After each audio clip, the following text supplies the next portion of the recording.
Tommy Chong just walked into the studio and actually took the devil's seat. That's a tough guy. Hey, I smell brimstone. Have you met Glenn from Deicide? Did you get a chance to meet Glenn? Yeah. Glenn, come on over. We can have a little round table here. Now, were you a Cheech and Chong fan growing up, Glenn? Oh, of course. Yeah, see? This is what my mother would say would happen to you if you listen to those albums. What, you get tattooed? Yeah, you get tattooed, you put an upside-down cross on your head, you stop going to school, and you worship Satan. Tommy, have you ever heard any Deicide music?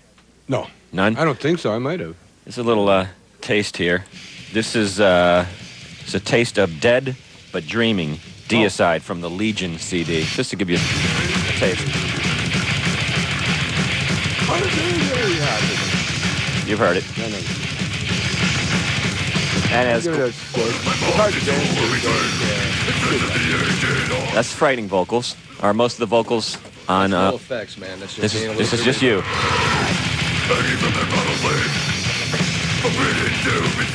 Does it hurt? No, not at all. And most of the vocals are just like that? You never lighten up the voice, right? No. I mean, I do changes and things like that with the music and that, but I don't. There's only one voice for this. Do you get possessed?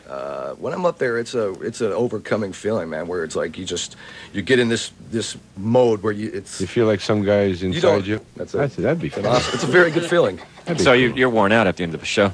Yeah, I'm depleted. That's why he won't do 2 shows a night anymore, Ronnie. It's exhausting. You go back in and you tell him it's 1 show a night. Satan doesn't do 2 shows? No. Only one night.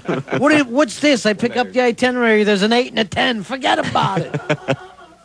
When are you going back on the road? Probably not till the spring. We're working on the new record right now. It's called Once Upon the Cross, and we're really close to finishing it. Got like 2.5 songs finished with lyrics to get done, and working on the leads right now. It's really a very good production. You should tour with Billy Graham, man. You guys would make I was thinking about opening up for him. Be great, man, because he's always talking about you. He's scary. He scares everybody about you. So you should go, hey, Billy, you and I could, we could team up. We could be a part, yeah. Point, counterpoint. I'd be extremely pleased to play in front of that many people at one night. What if somebody in your band decided to change religions? Would that mean they're out of the band? They ain't nobody going to change what they've They're hardcore Satanists. Exactly. Yeah, there ain't nobody. If anything, man, everybody in band they're just... Well, apparently you make a pact, don't you? I mean, don't you sell and you... Well, we've been together. We're like a family almost, man. There's the 4 of us. 2 of them are brothers. So it's like me, my drummer, and the 2 brothers. And everybody's really...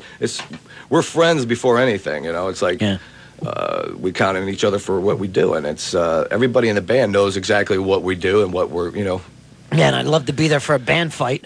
Is there a lot? There's not really, believe it or not. Really? There's never been any punches thrown. Now, Glenn, you guys don't go out and hassle people or create problems for people, do you? No, we stay in our own environment. You mind your own business. We stay in our own environment. We don't come out of it only when we're just like anybody else. Man. Just to defend yourself. Exactly. If somebody's bothering you, of course you're gonna. It's just like a dog, man. You keep pulling his tail, he's gonna bite you. Right, but you're not going out there looking for it. No. The day I start showing up at Sunday services with a picket sign, that's when things are going to get ugly. Now, can you imagine that? Like if he went to the church and picketed it. And no one ever pickets the church. Right. Then there would be trouble. You know they're going to swing first. Well, they show up at his gigs. They're going to hand you a Bible, and sometimes they're going to take a shot at you, right? Of course. Now, Tommy, you've had hecklers before, but never with signs. No. Or bombs. No. Well, my fans, you know, I mean, I don't attract the kind of people that would even, want to admit I exist. Well, normally, with Tommy Chong's fans, it's like the heckler will forget about it halfway through. Yeah. You're just... Forget it. Yeah. I'm hungry. Hey, Kristen? Yes. Yes, Yeah. Go ahead. You're on. Well, I just wanted to ask Greg. Glenn From Deicide. Yeah. Satan started out as an angel of light. Yeah? Yeah. Exactly. So where... And if you want to get down to the real nitty-gritty of it, before Adam, Eve was just nothing but a breeder for demons. Well, I mean, he was before my Adam. favorite. Eve was left there in Lucifer's garden, and she was used to create Belial and all the other religious identities of Satan. That's what some of the books I read in. They say that Eve, before Adam, was nothing but a breeder for the devil. Oh, Eve was no good from the beginning. I'm telling you that right now, Glenn. It just goes down. It's just like women lie. Huh? My question is, where's the attraction in following something that originally came from God? If it's so evil, and if it's so morbid, and if it's so horrid, Now, it actually came from something Now, that started as good. All right, hold on. Are you talking to Glenn or Tommy Chong? Glenn. Okay, all right, fine. Tommy, I Because saw the I'm expression thinking, when you heard the term breeder of demons. You kind of shook your head like, that was his what? first wife. There's a lot of interesting my books kids? out there if you only want to pick them up and read them. What kind of books you talking here? There's a lot of. I read a lot of different philosophies and a lot of books on black magic and the occult, and there's so many different. I mean, you can believe in. There's so many different things out there to believe in. You can believe in just about anything. What I take for myself is believe what I'm doing and believe that I have a purpose in this life and going with it. And that's basically what it is. It's what you believe. It's what you believe inside It's yourself. what you believe. It doesn't necessarily mean it exists. It's what you make it Right. exist. Exactly. So, how about So- for you, Tommy? What's that? What do you believe in? I believe in good. Yeah. I do. I believe in good. I believe in you see, because you can't be in two places at once. Right. So if I'm going to have a choice, I'll go for the good stuff. Now, does Glenn appear evil to you? No one's there. You know, you don't. Other than you have a wild look. I'm just Yeah. like You just don't I'm just seem like a anybody bad else, guy. Man, I bleed and I die just like anybody else. No, as long as you wash, I don't care. Joe. Hey, Joe? Joe, are you there? All right, Joe had a question about black magic. You brought that up. Joe, are you there? All right, you're gone. That was about black magic, Mark. Joe disappeared. Nice act. Do you practice magic? I'll just say this, man. What I've learned in my relationship with living in the state of Florida is that don't tell anybody what you do. Okay. Because the next thing you know, you have Guys on your doorstep. I'll be getting when I drive home from this place tonight. There'll be every state agency sitting in my driveway waiting for me when I get home, and it's usually the best thing to do is just keep your mouth shut, Keep cool, and watch your back, and don't do anything or say anything that would jeopardize your safety and everything that goes along with it. But like you say, you have broken no laws. No, I don't break any laws. Right. So they really don't have anything to hassle you on. Exactly. Are they going to do bitch about your music? Well, it's like there's been things that have happened. There's like, I won't say who, but there's 800 numbers you can call that can really create problems for people in this state of Florida. And when people start taking personal shots at me like that, it really angers me. It really angers me. Well, they're going out of their way. Yeah, when you go out of way to do something to me just because you're where you stand in the religious world, that's pretty low. Just because you're the devil and everybody talks bad about you. I never said I was the devil, but I believe in that there's good and bad, and for some reason I've been pointed in the direction of down. So if I have to take that, I'll take Do you it, think man. you've spoken to the devil or Satan? I think that just like anybody and what they believe in, if it's speaking to him or to myself, I can't tell the two. What are you being told? Kill Diaz.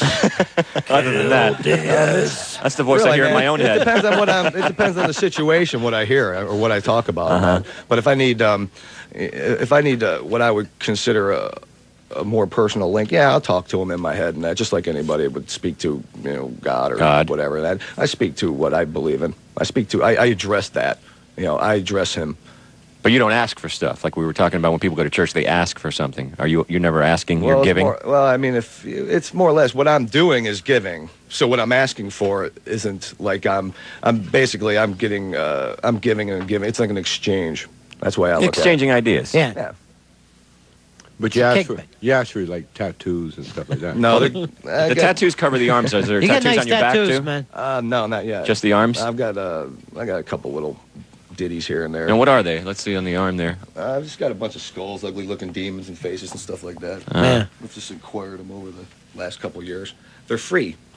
You can't refuse a free Yeah, tattoo. everybody's- man. yeah, You gotta- sure. Really? When you got a friend that's a tattoo artist, man, it's just like really hard. Glenn, when is the next branding of the upside down cross on the head coming up soon? probably real soon. I'll probably do it again, but it's real deep now, man. The last time I burnt it, I mean, it was actually white underneath. You smell the skin burning? It's really quick, man. It's just like the burn itself burns the skin on top, so that skin all lifts off, so it's like a big blister. So I take a pair of tweezers and I pick all the dead skin off. Oh. I think you got too much time on your hands. I think so too, man. I think you need a hobby. Every time I find myself angered or pissed off, I have to do this to myself. Yeah. It's better than like punching myself out, which I've done in the past, which isn't very fun, You or punch destroying my house. Now, why would you punch yourself out, Glenn? Well, he's the devil, man. I mean, you know, Satan. What do you think you do? You sit around and be nice? I'm not. Like I said, I'm not perfect. I'm a disturbed individual, and sometimes I find myself so pissed off at things that I can actually beat myself down and laugh. Have you ever about knocked yourself out? No. I've bruised myself up to the point. I've put my head through many walls, and He puts up a good fight, but some people call it possession. I don't know what you want to call it. I call it completely out of my mind sometimes. Yeah, I have a temper problem, and I hope you don't own a gun. I hope. You don't. Oh, you do? Oh, geez. How does that feel, Tommy? Did that scare you a little bit to see the heat? Nah. But I'll tell You liar. you. Well, so you ultimately can win. if I wanted to. Yeah. So if you ever get really pissed off at yourself, you're in trouble. You know. Yeah, exactly. I don't. You got to always remember too, Glenn, that a frown is just a smile turned upside down. All right. 27 after. This is the Okay. RON&RON Radio Network.